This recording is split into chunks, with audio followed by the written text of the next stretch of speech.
베드로의 대화, 또한 베드로와 예수님과의 대화 가운데서 있는 교훈을 여러분과 함께 15절부터 23절을 통해서 살펴보도록 하겠습니다. 요한복음의 기록자는 자신의 이름을 밝히지 않고요, 예수께서 사랑하시는 제자라 그렇게 1장부터 마지막까지에서 밝혀놓고 있습니다. 요한복음의 기록자는요, 주님께서 자신을 증거하신 부활의 증거가 수없이 많았다, 그렇게 요한복음 20장 30절에 그렇게 말을 했었습니다. 그 수없이 많은 증거 가운데 한두 가지를 요한복음 21장에서 에피소드처럼 쭉 이야기를 하면서 요한복음을 끝마치고 있습니다.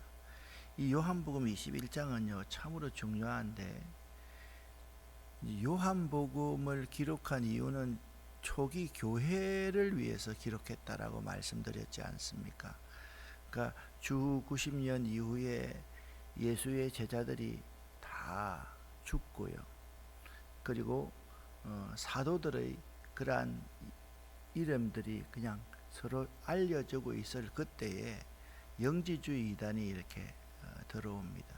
오늘날 신천지 집단 이런 것보다 훨씬 더 강력한 이단이었죠. 그 이단은 예수님께서 하나님이라고 한다면 어떻게 죄 많은 육신을 입을 수가 있겠느냐?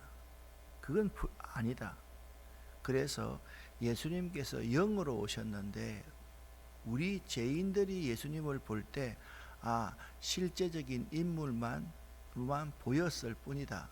그게 영지주의입니다. 그러니까 예수님의 육신으로 이 땅에 오신 것을 부인하는 이단이죠. 그 이단은 영향력이 굉장했습니다. 그 이단들 가운데서 예를 들면 교회의 지도자가 이미 죽었었지만은 베드로라는 사람 말이야, 예수님 저주하고 예수님 부인했던 사람 아니냐? 그런 사람이 교회의 지도자인데 그 사람이 이끌어가는 교회가 말이야 무슨 정통성이 있느냐? 그 초대교회는 사실 이 두 사람이 큰 문제였습니다. 두 사람을 가지고 문제를 삼았습니다. 한 사람은 사도 바울이고요, 사도 바울이 예수님의 12제자 가운데 들어가지 않았잖아요. 그래서 이단을 중심으로 한 많은 사람들이 아니 사도 바울이 예수의 제자가 아니지 않느냐, 12명 속에 들어있지 않느냐. 그래서 사도 바울의 사도성을 이제 부인합니다. 그래서 바울은 자기 서신에서 수없이 내가 왜 사도가 아니란 말이냐, 나는 하나님께로부터 직접 인정받은 사람이다, 그렇게 자기를 변호하고 있는 것들을 많이 볼 수 있고요. 베드로는요 사도 바울보다 훨씬 더 요즘 말하면 나쁜 죄를 지은 사람이잖아요. 이 베드로에 대한 의혹과 불신을 해소시켜 줄 필요가 있었던 거예요. 그래서 예수님과 베드로와의 이러한 부활 이후의 만남을 특별하게 더 드러내고 있다. 그 의혹과 불신을 해소시키고 나서 주님은 베드로에게 내 양을 치라, 내 양을 먹이라, 그렇게 자신의 사역을 맡겨주고 있다. 그러니까 이 베드로에 대한 의혹과 불신을 씻겨주시고 해소시킬 필요가 있었다라는 것을 전제하고 예수님과 베드로의 대화에 집중할 수 있으면 좋겠습니다. 21장 15절부터 19절까지의 말씀을 함께 읽어보겠습니다. 그들이 조밥 먹은 후에 예수께서 시몬 베드로에게 이르시되 요한의 아들 시몬아, 내가 이 사람들보다 나를 더 사랑하느냐 하시니 이르되 주님 그러하나이다. 내가 주님을 사랑하는 줄 주님께서 아시나이다. 이르시되 내 어린 양을 먹이라 하시고 또 두 번째 이르시되 요한의 아들 시몬아, 내가 나를 사랑하느냐 하시니 이르되 주님 그러하나이다. 내가 주님을 사랑하는 줄 주님께서 아시나이다. 이르시되 내 양을 치라 하시고, 세 번째 이르시되 요한의 아들 시몬아 내가 나를 사랑하느냐 하시니, 주께서 세 번째 내가 나를 사랑하느냐 하심으로 베드로가 근심하여 이르되, 주님 모든 것을 아시오매 내가 주님을 사랑하는 줄을 주님께서 아시나이다. 예수께서 이르시되 내 양을 먹이라. 내가 진실로 진실로 내게 이르노니 내가 젊어서는 스스로 띠뛰고 원하는 곳으로 다녔거니와 늙어서는 내 팔을 벌리리니 남이 내게 띠띠우고 원하지 아니하는 곳으로 데려가리라. 이 말씀을 하시면 베드로가 어떠한 죽음으로 하나님께 영광을 돌릴 것을 가리키심이라. 이 말씀을 하시고 베드로에게 이르시되 나를 따르라 하시니. 아멘. 주님께서 베드로와의 대화 이유와 교훈을 생각해 보면, 주께서 디베랴 바닷가에 나타나신 사건에는 매우 의미 있는 의도가 있었음을 알 수가 있습니다. 그것은 베드로에게는 두 가지 면에서 매우 필요하고 중요한 일이었습니다.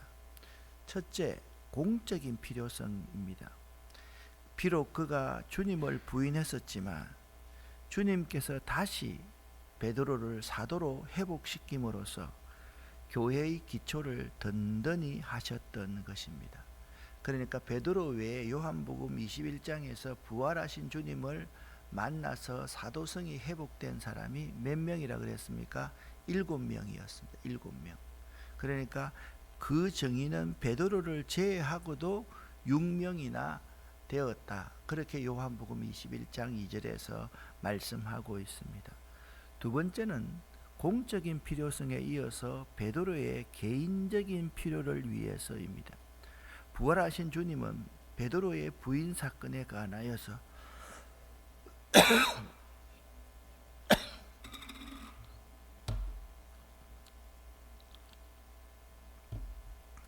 아직 한 번도 언급한 적이 없었습니다. 너 왜 그랬니? 그때 너 왜 그랬었니? 왜 나를 부인했었니? 뭐 그런 말씀 한 말씀도 하지 않습니까?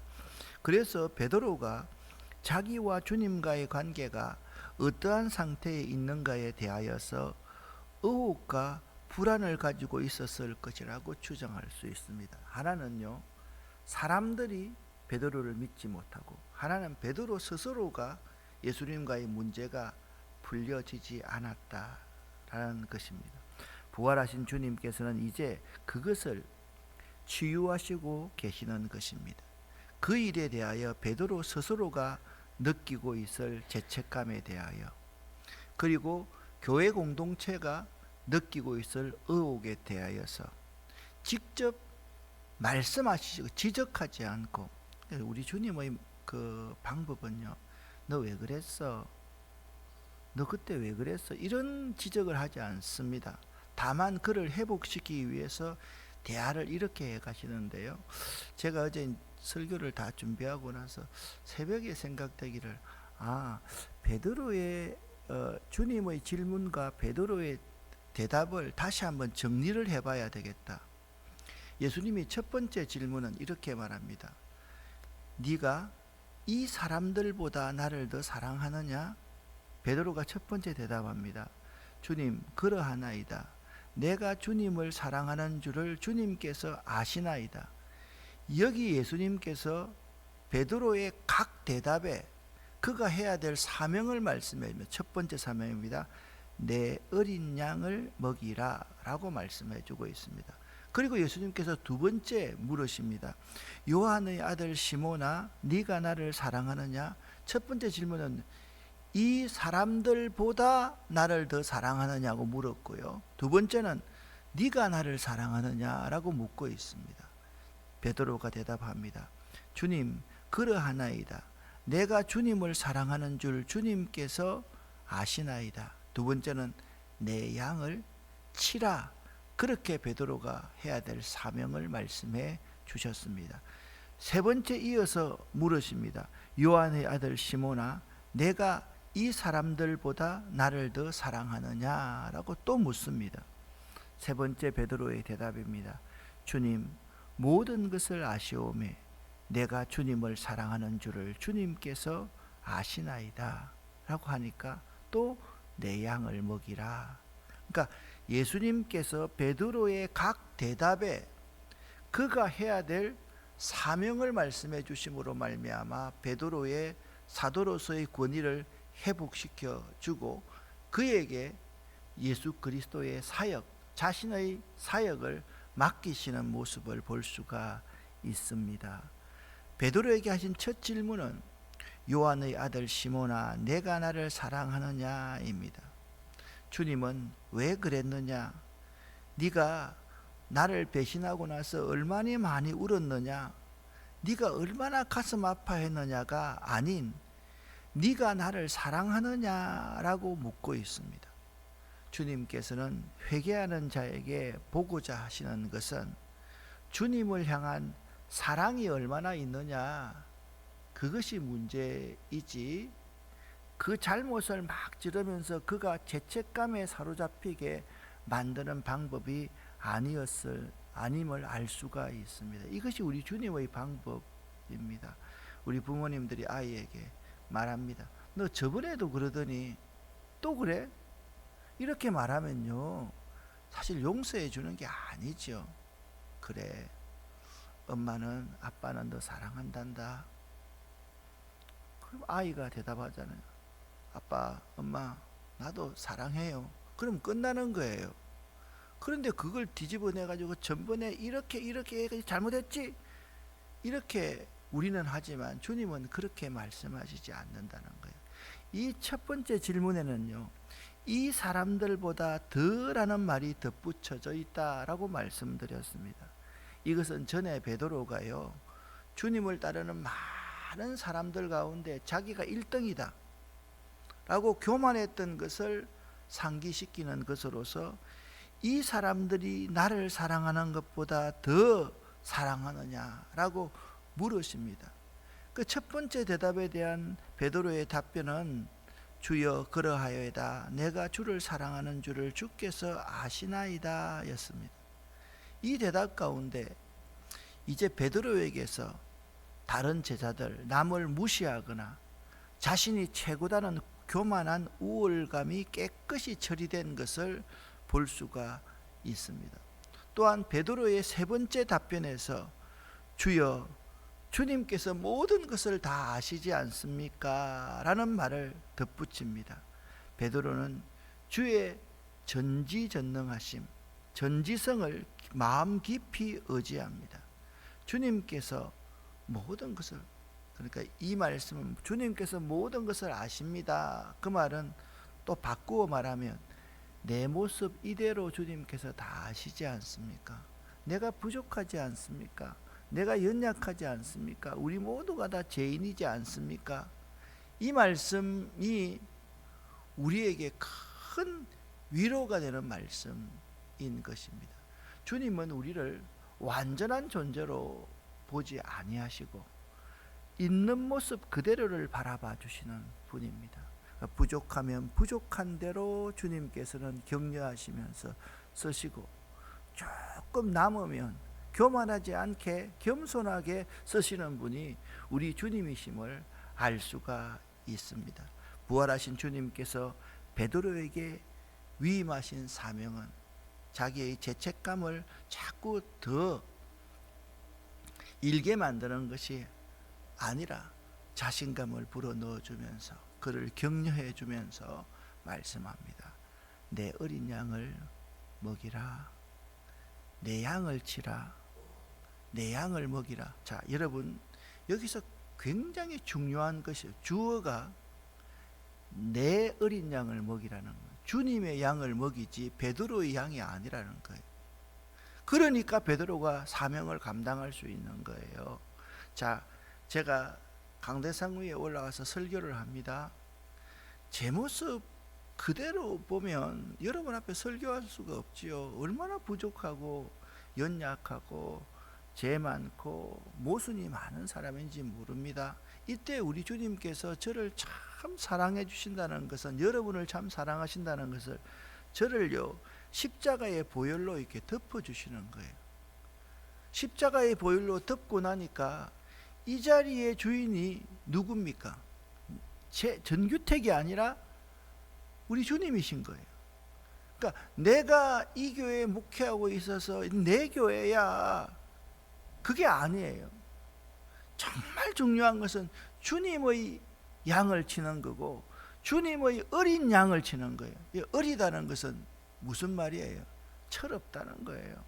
배고프면 어린 아이들이 배고픈데도 아빠 이거 드세요 하고 자기가 먹습니까? 아닙니다.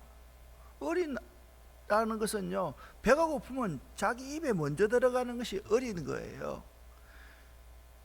그런 양이라 할지라도 주님의 양이니까 잘 교육시키면서 잘 하면서 함께 쳐나가고 먹이는 것이 너의 사역이다, 그렇게 말씀하고 있습니다.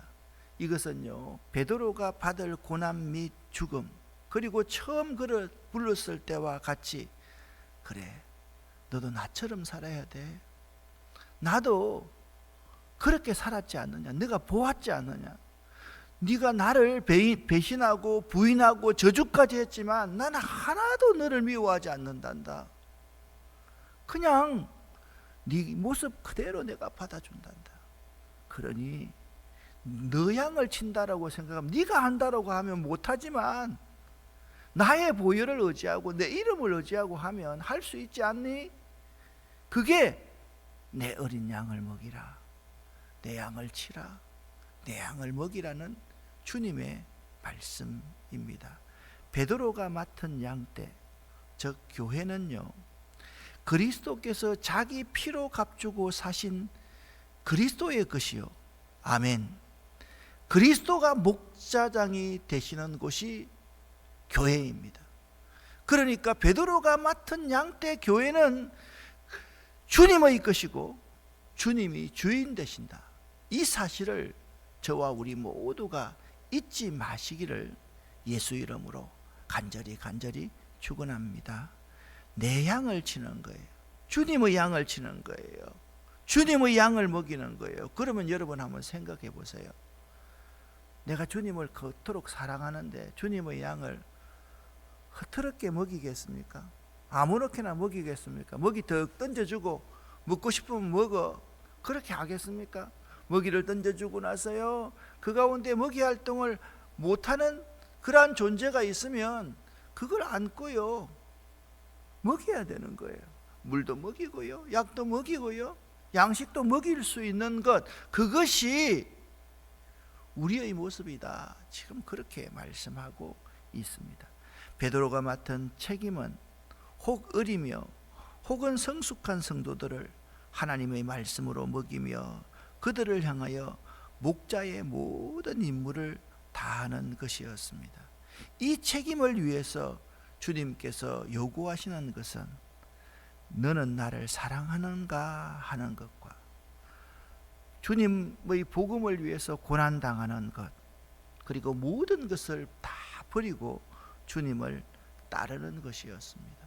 우리는 이거 알아야 됩니다. 교회에서 내가 얼마나 무슨 일을 잘하느냐가 중요한 것이 아닙니다.